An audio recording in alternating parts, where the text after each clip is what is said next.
I am now going to talk about the JFrog integration.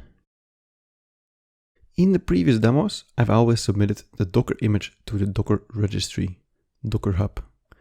Remember, with our Node.js application, the last step would be to publish the Docker image to Docker Hub.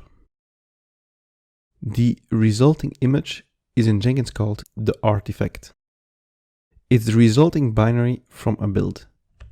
It can be a Docker image, or it can be a jar file, a Java archive, or a tar.gz, a zip file.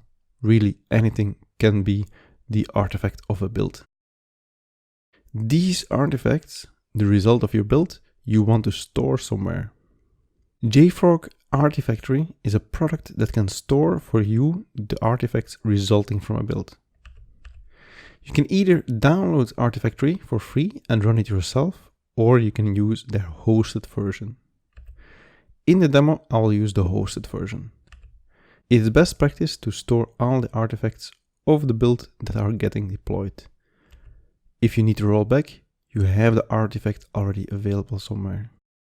You are 100% sure about a binary if you're promoting the same version from dev to staging and from staging to production.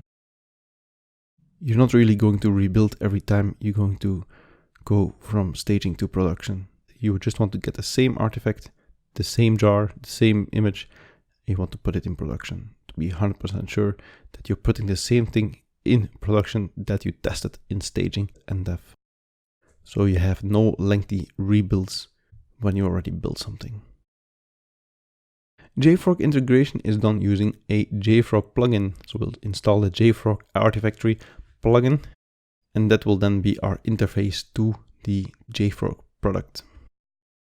The JFrog plugin allows you to add extra steps to your Jenkins file.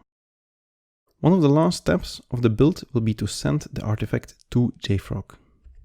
In this step, you can put a conditional to only do this for develop or master branches, not for feature branches. It's really up to you, but depending on your workflow, if you don't deploy feature branches, then it doesn't make sense to build an artifact for that. Then only when it's merged to develop or master, you then start pushing the artifacts to your repository, and maybe immediately you start the release process on dev and staging when you do this. In the next demo, I will show you how this works.